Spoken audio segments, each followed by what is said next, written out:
guys, it's Tori, and today I want to talk about E3 because it's in, what, like a week? Yeah, it's like a week. Okay. And my husband got us tickets to go. So I want to talk a little bit about our hopes and predictions and what we think we'll see and what we're hoping to see and what we're hoping not to see when we're there. And this is actually our second time going to E3. We had a chance to go back in 2011, I believe. Just a chance encounter before it was open to the public. So we got really lucky and got to go, and so ever since then we've been really wanting to go again, so this is really great that we're able to go again. So we're going to start with press conferences, because obviously that's the most information you get at E3. And let's start with Microsoft, because that's the first one on your list. With Microsoft, I really expect that we'll see a lot for the Scorpio. I'm almost concerned that we're going to see too much about the Scorpio and not enough actual new exclusive games. Just because they're so hyping up this Scorpio, but I'm afraid of getting all of these announcements where it's Assassin's Creed runs better on the Scorpio, and Call of Duty runs better on the Scorpio, and not getting any actual Scorpio-only games. Yeah, as someone who's never really cared about the Xbox at all, that's a big thing to me, is I'd like to see a really diverse lineup of what they're going to be coming out with exclusives, because at this point that's the only thing that would sell me on getting onto an Xbox. It's a lot like the PS4 Pro, where there's no PS4 Pro exclusives. They just upgrade the games a little bit. So for people who already have a PS4, it doesn't do them any good. Right. It's only There's for no people point. who buy it for the first time. Yeah, there's no point. And if it's literally just going to be a lot of higher quality games that we already own on the PS4, there's no reason for me to shell out the cash. Yeah, absolutely. So we'll see. It'll be interesting, especially since we're not Microsoft people, what they do that gets our interest. Yeah, I've been looking for an excuse to buy an Xbox forever, and it hasn't come up. So next we're going to do Sony, which we are pretty sold on the Sony to the point where we actually owned our own individual PS4s because I couldn't share. Yeah, it was a rough time for us. But I'm super excited to see what PlayStation does. We had a PSVR for an amount of time before it wasn't getting the kind of support that made us want to keep it. But I'm looking forward to seeing more of that VR support. Yeah.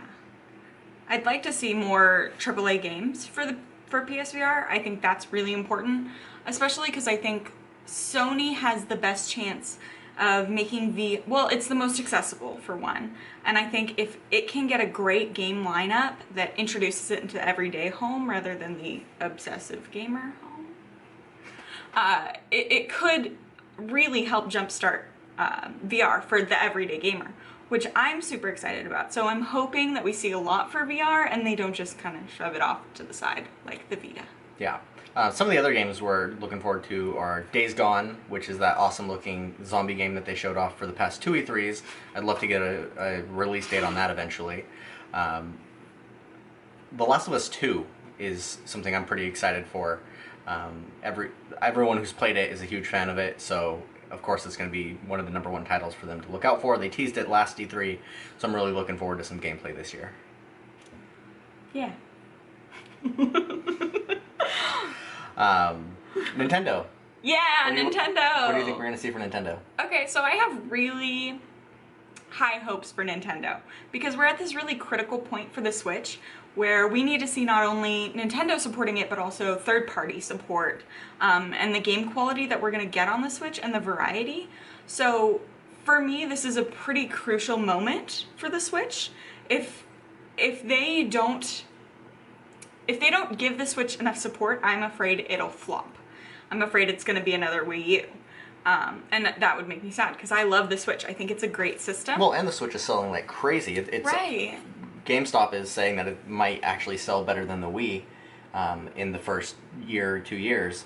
So it would be such a shame to watch that fizzle out because of a lack of support. Right, which I honestly, from what we've started seeing, I don't think that's going to be the case. I mean, there are some big names that are already like, okay, yeah, we're in, we're sold. So hopefully with that and the IP that Nintendo's coming out with, we'll get to see a lot of really great things for the Switch. The other thing I'm super curious about is with a portable system, what's going to happen with the 3DS. Because we play our 3DSs a lot. Yeah, I mean, I expect a little bit of focus. I think they'll talk about like 3 games for it, and then the rest of it will be the Switch. But even 3 games is better than you would expect for a console that's just been replaced. Yeah, so it'll be really interesting to see what's going on with the 3DS, if they're going to continue support with it, what types of games, and also how they're going to transition 3DS style games into the Switch, because it's going to happen. So I'm excited to see what they do with that. Yeah, for the press conference, or the Nintendo Direct rather, I'm expecting a lot of ports. I'm hoping for Smash Bros. I'm hoping for Pokemon, as well as wanting to see what they're doing with the new Mario Odyssey, some more gameplay. If we could actually play that on the floor, that would be amazing. It'd be so great. And then, what else was there? Zelda DLC. And then the Zelda DLC as well, because we've gotten information on the first part of the DLC, but we still don't have the release date on it, and I'm really interested in seeing the new story content for the second part of the DLC. And some of us have finished the shrines. Yeah, some of us are very addicted to Zelda and completing everything. Some of us. Not all of us. So some of us are very excited about seeing what they can do next. Well, and Fire Emblem too. Yeah, Fire People are Emblem, stoked. the new one that they're teasing for Switch should be amazing as well. Fire Emblem's really taken off the last couple of years with 3DS, and so it's turning into one of Nintendo's biggest IPs overnight, it seems. And Nindies. Indies. Whatever. Yeah, the Switch is getting a ton of indie support. It doesn't say indies, it says Nindies. Well, that's what Nintendo calls them. They call them indies. They call them Nindies? Yes, they call them indies. That is fucking They're Nintendo adorable. indies. So Nintendo's been getting a lot of indie support as well on the Switch. So every day they're porting more and more things, and so I'm really looking forward to, because it seems to be pretty accessible, pretty cheap to develop for the Switch. Right. I don't think it's enough to save it. They definitely need those AAA games, but it's really nice to pad out. Some of the best games that have come out of Nintendo, like Shovel Knight, Right. have been just indie games, like Shovel Knight and Binding of Isaac. Well, yeah, and I'm obsessed with Binding of Isaac. But I think the balance of the indie games, the AAA games, I think that creates a great system, because you don't want to Blue Shell? I don't know. Fuck you. You don't want to pay $60 for every game. Sometimes you want a $20 game that you can just run mindlessly on 4 different systems. But I'm excited to see what happens with indie games, especially because there's a couple indie companies that I love. And then it'll be interesting because another big supporter of the Switch seems to be Ubisoft, and so I'm wondering how much of their conference they're going to devote to games for the Switch. They've announced the Stupid Rabbit game, and we're really hoping that Assassin's Creed gets moved over as well. Because if Assassin's Creed can't run on the Switch, that's going to be a pretty heavy blow to the Switch technology. Yeah, and I mean, we're pretty huge fans. Well, I was for a long time. I was a huge fan of the Assassin's Creed series, and the past few games really didn't do it for me, so I'm hoping that getting it on the Switch and getting that kind of new, fresh take on Assassin's Creed will be great. Yeah, and I'm really thinking that in the portable format, doing 1 mission, 2 missions at a time is going to suit it a lot better than possibly a console experience for a game that has become so micromanaged like Assassin's Creed has. Yeah, definitely. Also, yeah, I think that's kind of all Ubisoft is really going to talk about. They're going to talk about Just Dance, they're going to talk about Rabbids, they're going to talk about the new Assassin's Creed is probably going to be a huge part of it. Maybe some sort of Ghost Recon or something like that. Tom Clancy, something or other. And then with EA, all we're going to get is sports anyway, so no one gives a shit about that. Yeah, there's also the new Star Wars.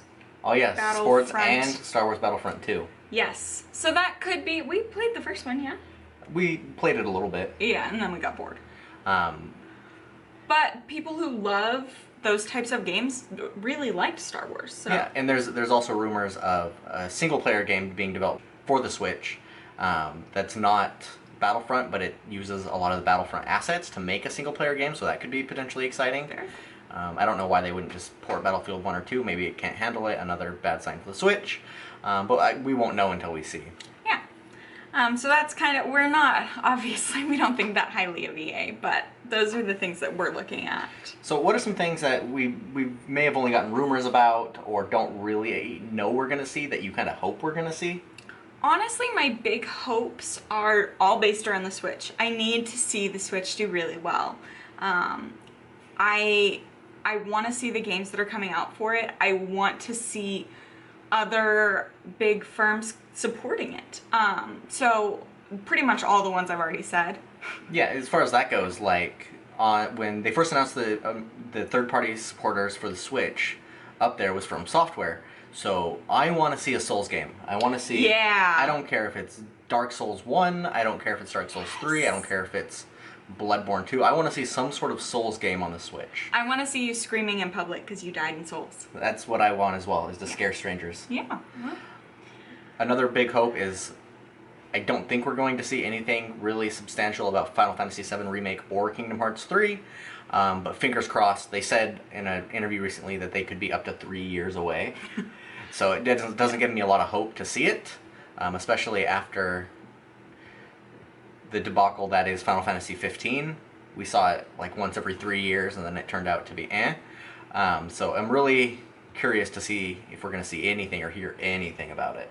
Yeah, and another thing you're super excited for is another PlayStation Portable. Yeah, maybe. There's rumblings, there's rumors about another sort of PlayStation Portable to compete with the Switch. I don't believe it's true, but I really hope it is. It would blow my mind, Sony would win E3, all that, if they announced some sort of PSP 3. Because I had a PSP, I had a Vita, I loved them both. Sony ruined the Vita themselves because they didn't support it enough. The PSP was great. And even if it's not even a portable console, like, if they could master the remote play and get us to play PS4 games streamed to some sort of handheld in a way that's kind of similar or reminiscent of the Switch, I'd be down for that as well. I'll take that or Persona 5 on the Switch, but I want one of those two options. I think it's a tough sell because Sony doesn't have a great history with portables, which is pretty much their fault.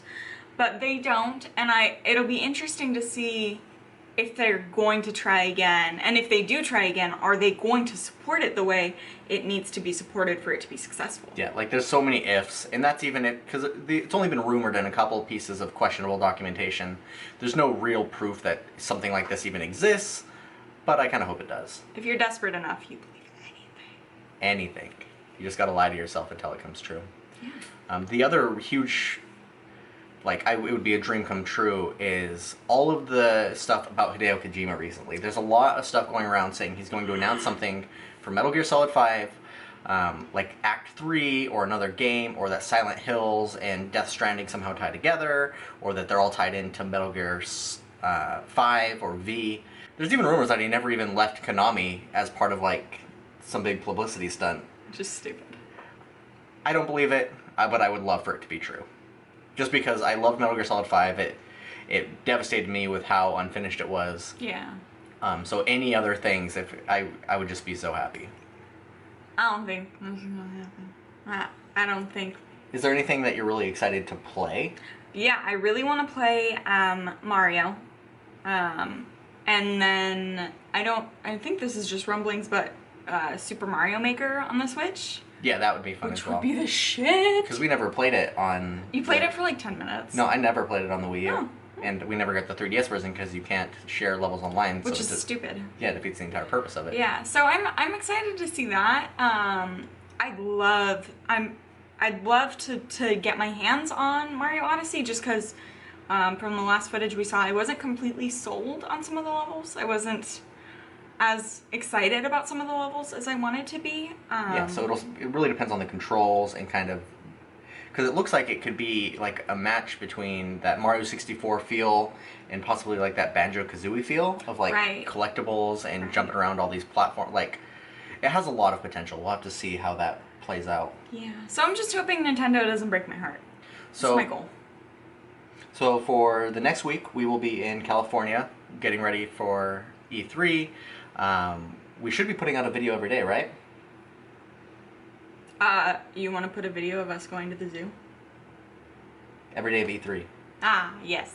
Every day of E3, we should be putting out a video of how we feel about it. And then once we get home and settled again, we'll kind of talk about how we feel it went and yeah, kind of compare it to this video, talking about what we expected and then kind of what we got. So keep watch for that, and we'll let you know how we feel. Follow us on Twitter if you want more updates. We'll probably be spamming it because we're excited. So yeah, expect a lot of pictures if you're into that kind of thing. Yeah, because someone bought a camera purely for E3. Yes, I did. Someone. It was me. It was you. So let us know in the comments what you're excited about for E3, and we'll see you soon. And if there's anything you want to see, let us know, and we'll keep an eye open for it.